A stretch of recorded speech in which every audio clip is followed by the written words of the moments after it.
So I got me another new cabinet. Yeah. First of all, this is not gonna be an in-depth review or testing or demoing or anything. So if you're looking for that, there's not a video for it. Sorry to disappoint you. It's just me dabbling into analog gear, seeing what happens, since I've been working with amp simulation for 15 years or something. And I'm just letting you have a part in the journey. And perhaps I can give you some ideas for yourself if you want to dabble into analog gear for the first time. Or maybe you can learn from my mistakes. And this video might be one of those mistakes. Because, as you may or may not know, I got me the Holly Benton 2x12 vintage. So it's loaded with vintage 30s. But now I actually opted to get me a 1x12 orange, which I'm thinking I should have done from the get-go if I made it just a little bit more research. At the time I was thinking, well, I don't really have the budget nor the wish to have a big 4x12 in my room, but at the same time I don't want to have a wimpy small 1x12, so I thought, well, let's go in between with a 2x12. Little did I realize the proper tonal characters between these three sizes. Because 2x12s tend to be kind of scooped and have a little bit of a condensed mid-range that it works, but it doesn't really do what I would want. I mean, I already tested it out in the mix and whatnot. Sounds fine, but not what I'm after. A 4x12 would have a great sounding, roaring deep mid-range, but again, kind of out of my budget. 1x12s, interestingly, also make for a very good mix-ready sound. I watched some comparisons and I was pretty surprised just how good a 1x12 can sound compared to a 2x12 within a mix. So now I went with that. And of course, all this stuff up here is up for sale. So if you're interested, Marshall goes away for 300. This one, the Holly Benton 2x12, goes away for 150, more or less. This one you would have to pick up. This one I can send away. But there's someone already asking about this amp, so you might actually not be able to get it. By the time this video goes up, perhaps the stuff is already sold. So let's see what we got here. So many boxes coming in lately. I gotta keep some of it and throw some other stuff away. So much trash, packaging trash, I kind of feel bad. Not gonna lie.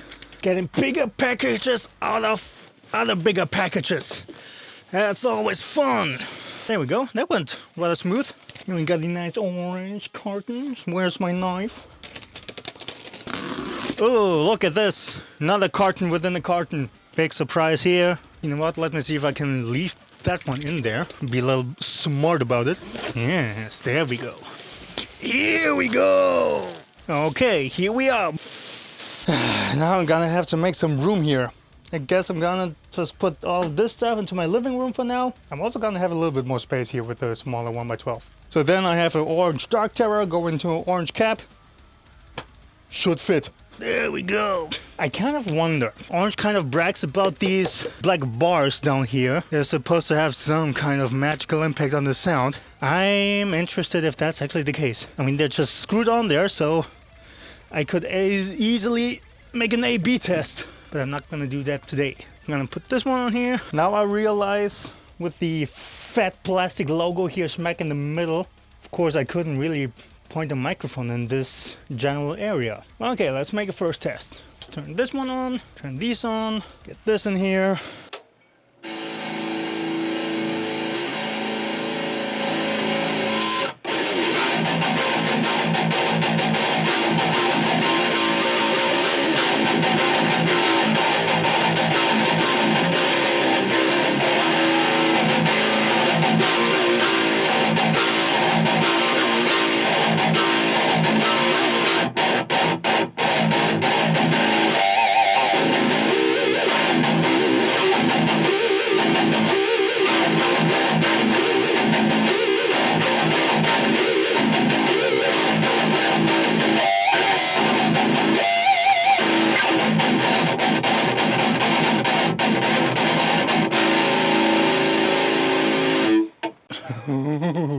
Yeah. Wow. Even those just a 1x12, this sounds really good.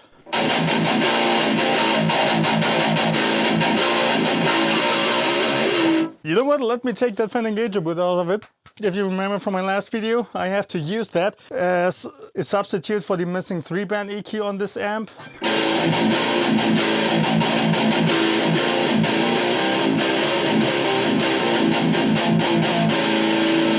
And this very much sounds like it actually is made for each other.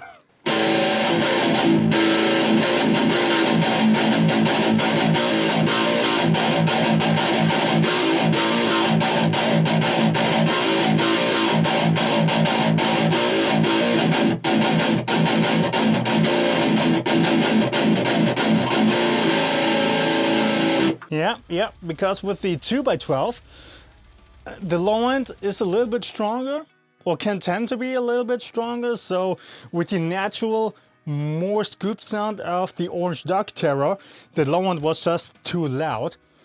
And also the top end of a 2x12 can sound brighter, generally speaking, which means that this general scoopy sound of the Orange Duck Terror would add to that. So both together, a 2x12 and the Orange Duck Terror, I wouldn't recommend. But the 1x12, that sounds much more balanced. You know what? I want to record that SM58 that's in front of the cab right now and listen to what that sounds like. Okay, let's have a first listen.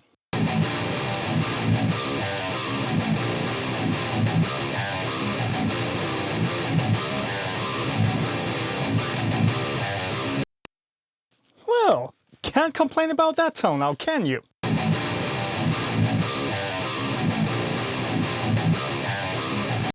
But I notice I still need that fan engager boost here to take down some of that low end so it's not too woofy and raise that mid-range just a little bit so it will sit better in the mix. So let's make another quick test recording now with that on.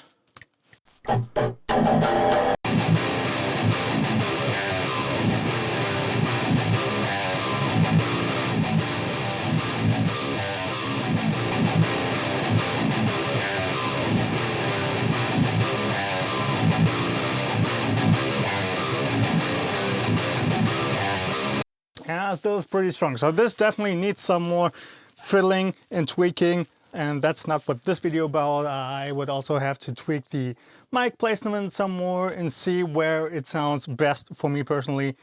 And then also tweak with the EQ here and whatnot, but this just... I just left the 58 at some random spot, and this is what it sounds like.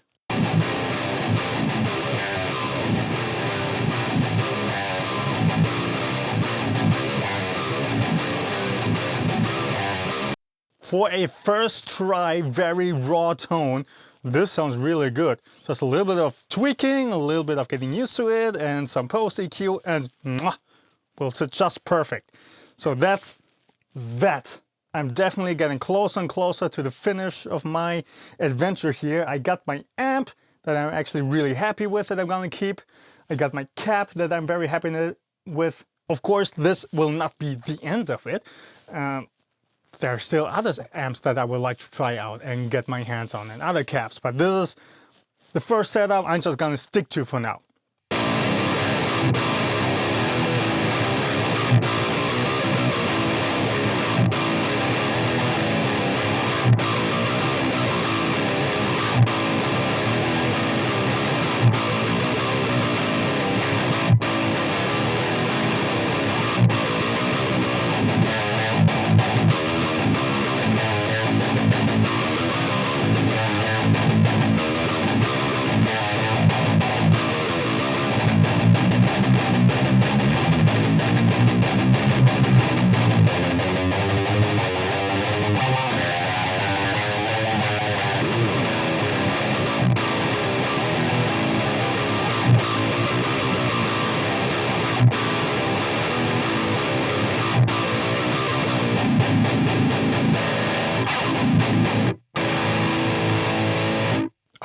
Love it, love it. And that's it for this video. I hope you enjoyed it. I shall see you next time.